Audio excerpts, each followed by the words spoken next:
सूत जी कहते हैं परीक्षित जी संवाद सुन रहे थे।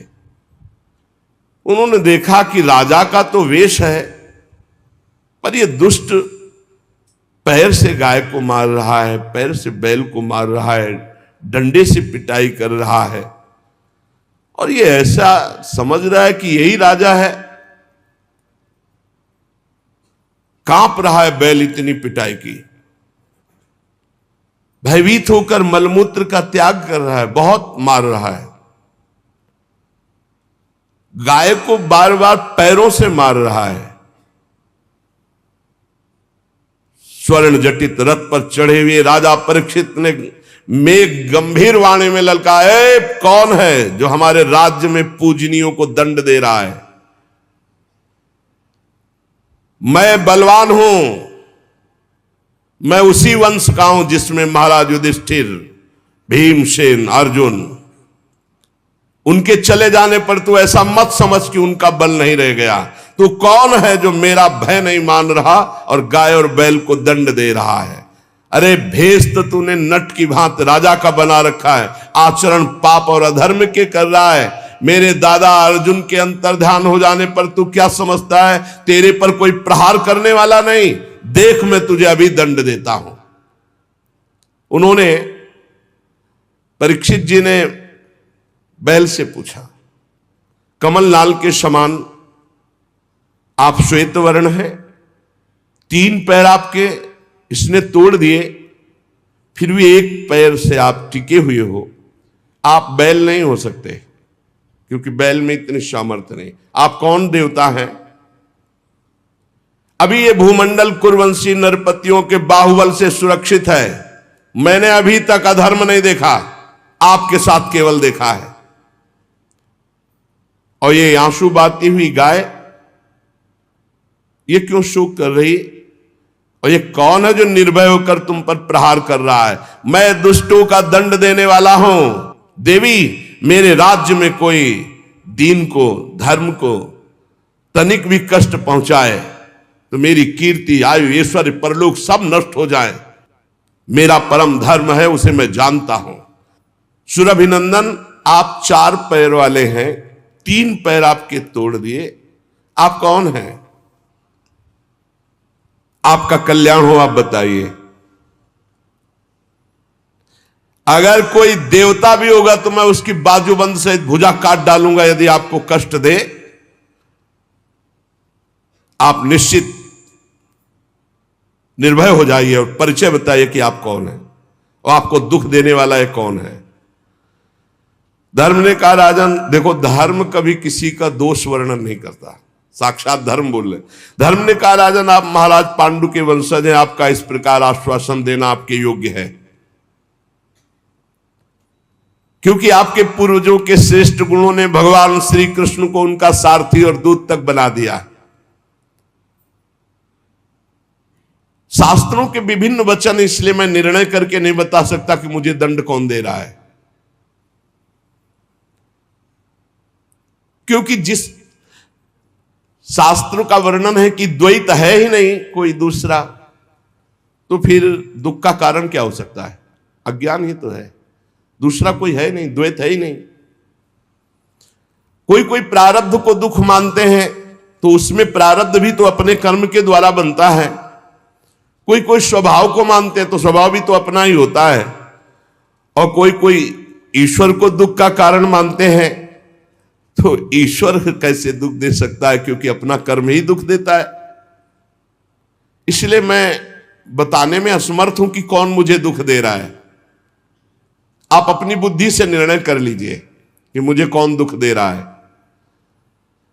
ये बात सुनकर के बहुत प्रसन्न हुए परीक्षित और समझ गए। परीक्षित ने कहा, मैं जान गया तुम बैल नहीं हो, तुम साक्षात धर्म हो, क्योंकि धर्म कभी किसी को दोषी नहीं ठहराता। अवश्य भगवान धर्म का मैं साक्षात वृषभ के रूप में दर्शन पा रहा हूं। आप अपने को दुख देने वाले का नाम इसलिए नहीं बता रहे हैं, ध्यान देना, कि जो पापी पाप करता है, पाप करने के कारण नरक प्राप्त होता है, वही उस पापी की पाप चर्चा करने वाले को मिलता है। यह धर्म का सिद्धांत है। इसीलिए जब कोई प्रश्न करता है तो उसको ये कहते, सब में भगवत भावना करो, अपना भोगेगा, तुम उसकी निंदा मत करो, तुम तो करत जे अनसहन निंदक तीनों पे अनुग्रह क्यों, क्योंकि धर्म है, भगवत मार्ग है। सिद्धांत निश्चित है कि मन और वाणी से किसी की निंदा नहीं की जाती। तो आप धर्म है इसीलिए आपने निंदा नहीं की और कहा खुद विचार लीजिए कि कौन मुझे कष्ट दे रहा है।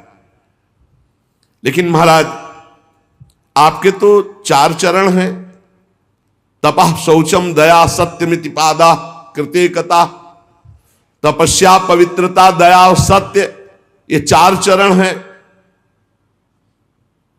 अधर्म के अंश गर्व आसक्ति और मद से 3 चरण नष्ट हो चुके हैं। अब आपका 4था चरण एक केवल सत्य बच रहा है, वो भी लड़खड़ा रहा है।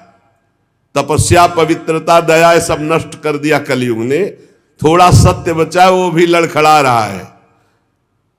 असत्य से पुष्ट हुआ ये अधर्म रूपी कलयुग उसको भी नष्ट कर रहा है। ये गाय के रूप में साक्षात पृथ्वी है। भगवान ने इनका भारी बोझ उतारा था, मैं समझ गया। ये राजा का स्वांग बना करके धर्मद्रोही पापी कलयुग है, मैं इसे अभी मारता हूं। कलयुग ने देखा कि प्रत्यंचा चढ़ा ली और बाण संधान कर लिया, तो तुरंत उसने मुकुट उतारा और दौड़ करके चरणों में गिरे, महाराज मैं आपका शरणागत हूं, मेरी रक्षा करो। महाराज परीक्षित के चरणों में मुकुट रख दिया कलयुग ने। शरणागत का महत्व जानने वाले महाराज परीक्षित ने देखा पैरों में पड़ा हुआ है कलयुग, तो हंसते हुए कहा, जब तो हाथ जोड़ करके महाराज युधिष्ठिर के वंश में उत्पन्न हुए किसी वीर की शरण में आ गया तो तुझे मारूंगा तो नहीं, पर तू अधर्म का आचरण कराने वाला मेरे राज्य में नहीं रह सकता। क्योंकि जहां जिसके शरीर को तू स्पर्श करेगा वो झूठ बोलेगा, लोभी हो जाएगा, चोरी करेगा, दुष्टता करेगा, व्यभिचार करेगा, स्वधर्म त्याग करेगा, दरिद्र हो जाएगा, कपटी हो जाएगा, कलही हो जाएगा, दंभी हो जाएगा, पाखंडी हो जाएगा, पापी हो जाएगा तेरे स्पर्श करने से कलयुग के। अतः मैं तुझे इस ब्रह्मावर्त क्षेत्र में नहीं रहने दूंगा, क्योंकि यहां सब यज्ञ पुरुष भगवान की आराधना करने वाले हैं। परीक्षित बहुत कान तक खींचे हुए बाण संधान और चरणों में पड़ा कांप रहा था। देखा कि अब मैं कहां जाऊंगा, जहां जाऊंगा तहां इनका राज्य है, मुझे मारेंगे, तो इनको फंसाऊं पहले। महाराज आप सार्वभौम सम्राट हैं, यत्रा क्वचन वत्स्यामि सार्वभौमम तवाज्ञया लक्ष्ये तत्ति तत्रापि त्वामात्तेषु सरासनम। मैं जहां रहने की सोचता हूं वहां देखता हूं महाराज परीक्षित बाण संधान करे हुए खड़े हैं। महाराज मुझे कहीं भी जगह नहीं मिल रही, आप मुझे जगह दीजिए जहां मैं रह पाऊं। मैं आपका शरणागत हूं, मारोगे हुए नहीं और पूरे राज्य में रहने दोगे नहीं, तो कुछ तो जगह बता दो। मैं जहां देखता हूं आप धनुष बाण संधान किए हुए दिखाई दे रहे हो। बड़े प्रसन्न हुए परीक्षित जी, और वो यही चाहता था किसी तरह इनका क्रोध शांत और मैं इनको फंसा पाऊं। परीक्षित जी ने विचार किया कि हमारे राज्य में महापाप कोई नहीं कर रहा। अभ्यर्थी तदा तस्मै स्थानानि कलये ददौ द्यूतम पानम स्त्रिया सूना यत्राधर्मस चतुर्विधा। ये 4 महापाप महाराज के राज्य में कोई नहीं कर रहा था उस समय। मदिरा नहीं पीना, जुआ नहीं खेलना महाराज परीक्षित के राज्य में, और पर स्त्री का सहवास नहीं करना और किसी की हिंसा करके मांस नहीं खाना। ये 4 बातें। तो उन्होंने सोचा ये प्राय हमारे राज्य में है नहीं, तो इसके रहने के लिए स्थान दे दिया 4। शराब पीने वाले, पराई स्त्री के प्रति काम भाव रखने वाले, जुआ खेलने वाले और हिंसा करके मांस खाने वालों की बुद्धि में कलयुग का वास हो। और जहां कलयुग का वास है, लोभ, झूठ, चोरी, दुष्टता, स्वधर्म त्याग, व्यभिचार, दरिद्रता, कपट, कलह, दम्भ, दूसरे पाप सब बढ़ते चले जाएंगे। मतलब घोर पाप कराता है जिसकी बुद्धि में। तो समझ लीजिए, मदिरापान, मांस भक्षण, परिस्त्री गमन, जुआ खेलना, ये 4 स्थान महाराज परीक्षित ने कलयुग को दिए। और उन्होंने कहा महाराज आप तो ये सब कूड़ा ही करकट दे दिए और आपके राज्य में ऐसे है नहीं, मुझे डर लगता है। कोई एक तो स्थान महाराज हम पर दया करो, कोई एक स्थान तो थोड़ा। महाराज परीक्षित विचार करने लगे और कहा हमारे राज्य में कोई चोरी भी नहीं कर, तो जो स्वर्ण की चोरी करे उस पर, बोले बस बस बस महाराज बस पर्याप्त है, पर्याप्त, आगे का काम तो हम करवा लेंगे, बस स्वर्ण की चोरी, धन की चोरी।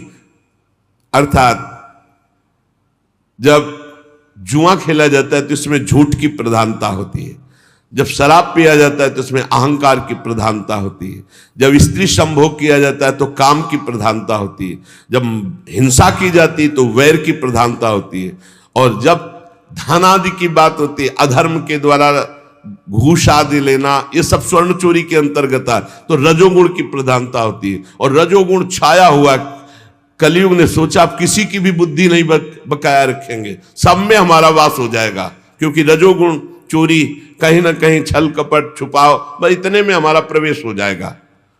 परीक्षित ने 5 स्थान दिए, जुआ खेलना, शराब पीना, परिस्त्री गमन करना, हिंसा मांस खाना और रजोगुण चोरी करना, छल कपट किसी भी तरह से धन का अपहरण करना। कलयुग 5 स्थान का वास स्वीकार करके बड़ी सावधानी से देखने लगा कि किसमें झूठ है, किसमें अहंकार है, किसमें काम है, किसमें वैर है, किसमें रजोगुण है। कौन शराब पीता है, कौन परिस्त्री गमन की भावना रखता है, कौन मांस खाता है, कौन जो मिले बस। और चोरी तो बढ़ना शुरू हो गया, बुद्धि भ्रष्ट कर दी। राजा परीक्षित ने अपने पुण्य बल से धर्म के 3 चरण जोड़ दिए, तपस्या, पवित्रता और दया, और चौथा तो सत्य था ही। आश्वासन दिया जब तक हमारा राज्य है तब तक आप सुरक्षित रहेंगे। अभिमन्यु नंदन राजा परीक्षित बड़े प्रभावशाली,